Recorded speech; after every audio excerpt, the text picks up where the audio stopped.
আসসালামু আলাইকুম sir daily ব্লগে সবাইকে স্বাগত। আজকে আপনারা সবাই দেখতে পাচ্ছেন সাদবাবু রেডি হয়ে সানগ্লাসটা চোখে নিয়ে অটোতে করে যাচ্ছে তার মামা বাসায়। এই সময়টি হলো দুপুর 1টা বাজে প্রায়। সাদবাবু তার মামা বাসায় যাবে, বায়না করছে। তো আমাদের বাসার থেকে সাদবাবুর মামা বাসা খুব একটা দূর না, তাই কি আর করবো, দুপুরবেলায় বেরিয়ে পড়লাম মা ছেলে মিলে দুইজনে অটোতে করে যাচ্ছিলাম। সাদবাবু দেখেন আপনাদের সবাইকে হাই দিচ্ছে, কি পোজ। সেদিনকার বাইরের ওয়েদারটিও ভালোই ছিল, আকাশ মেঘাচ্ছন্ন ছিল, খুব একটা রোদ ছিল না। এই যে আপনারা সবাই আবহাওয়াটি দেখেই বুঝতে পারছেন। আমরা যাচ্ছি মা ছেলে দুজনে মিলে অটোতে করে, ভালোই লাগছিল, খুব একটা গরম ছিল না, আবার ঠান্ডাও ছিল না। সাদবাবু রিক্সার থেকে নেমে একটি খোলা ভ্যানের মতো রিক্সায় উঠে পড়লো। এটি তার মামার বাড়িতে যাবে, নামলো। এখন সে রিক্সার থেকে নেমে একা একাই গট গট করে হেঁটে যাচ্ছে। এই যে নিচে আবার কি হচ্ছে এটি দেখতে সে দাঁড়িয়ে পড়েছিল। আমি বললাম ওখানে দাঁড়িয়েও না, ওটি মানুষের বাসা। সে আবার একা একা সিঁড়ি দিয়ে উঠে পড়ছে। সাদবাবুর মামা যেই বাসায় ভাড়া থাকে ওই বাসার সিঁড়িতে আবার রেলিং নাই। আমার ভয় করছিল, কিন্তু সাদবাবুর কোনো ভয় নেই, সে একা একাই গট গট করে উঠে পড়ছে। আপনারা সবাই দেখেন, ও প্রায় 2 তলা পর্যন্ত একা একাই উঠে গেল। সাইড দিয়ে যাচ্ছিল না, একদম দেয়ালের কিনার দিয়ে ঘেঁষে ঘেঁষে যাচ্ছিল। যাচ্ছে তো যাচ্ছে, তার মধ্যে কোনো ভয় ডর কোনো কিচ্ছু নেই, কি সুন্দর করে যাচ্ছিল। আমার এই সিঁড়ি দিয়ে উঠতে ভয় লাগে যেহেতু রেলিং নেই, কিন্তু সাদবাবু ভয় পাচ্ছিল না, একদম ওই সাইড দিয়ে দেয়ালের সাইড দিয়ে হেঁটে হেঁটে যাচ্ছিল। এই যে ভাইয়ার বাসায় সব দরজাগুলো একই রকম। ছোট মানুষ, সে নিজেও কনফিউজ যে কোনটা তার মামার রুম, সেই জন্য এই সাইডের রুমটাতে চলে গিয়েছে। আর আমি বললাম, না বাবা, এটা তোমার মামার রুম না, এই যে এটা তোমার মামার বাসা। পরে সে নক করছিল, তার মামি ভিতরে ছিল, একটু খুলতে দেরি করছিল কারণ তার মামি তার মামাতো ভাইকে ঘুম পাড়াচ্ছিল। আর ওই পাশে ভেতর থেকে খুব সহজে কেউ নক করলে শোনা যায় না, তাই একটু দেরি হচ্ছিল। তো কি করব, আমরা মা ছেলেরা মিলে অপেক্ষা করছিলাম। পরে আমি সাদবাবুর মামিকে ফোন দিলাম, তারপরে সে এসে দরজাটি খুলে দিল। সেটি আর দেখালাম না, এটি স্কিপ করে গিয়েছি। সাদবাবু এখন অনেক খুশি হয়েছে, সে তার মামার বাড়িতে এসেছে। কিন্তু দুঃখের বিষয়, দুপুরে তার মামা বাসায় নেই, তার মামা তো অফিসে।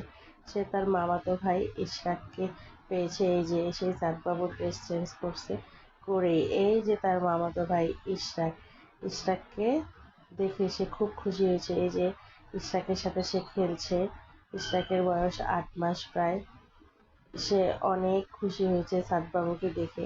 সাদবাবু তার আশেপাশে দিয়ে খালি ঘুরছে, এটা নিচ্ছে ওটা নিচ্ছে। এই যে ইশরাক বাবুর কচ্ছপ নিচ্ছে, সাদবাবু ইশরাক বাবুকে পাপ্পা দিল। ও আসলে ছোট বাচ্চাদেরকে খুব ভালোবাসে, আপনারা এর আগে অনেক ভিডিওগুলোতে দেখেছেন। আর এটি তো তার মামাতো ভাই বলে কথা, ভালো না বেশি কই যাবে। তারপরে আমরা তার মামার বাড়িতে অনেকক্ষণ থেকে বিকালবেলা মা ছেলে মিলে আবার চলে আসলাম।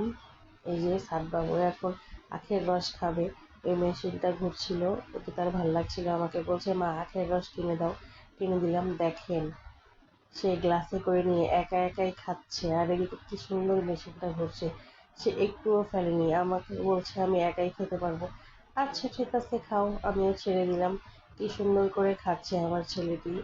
আপনারা সবাই মাশাআল্লাহ বলতে ভুলবেন না যে এইটুকু বয়সে কি সুন্দর করে একা একা খাচ্ছে, একটুও ফেলেনি। খাওয়ার পরে সে নিজে নিজেই গ্লাসটি কি সুন্দর করে রেখে দেবে।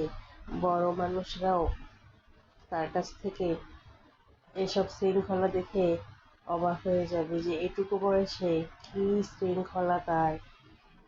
এই যে খাওয়া শেষে যে কি সুন্দর করে গ্লাসটি রেখে দিল বড় মানুষের মতো। সে বলছে যে আখের রসটি অনেক মজা হয়েছে, আমাকে বলছে, হাত দিয়ে দেখাচ্ছে।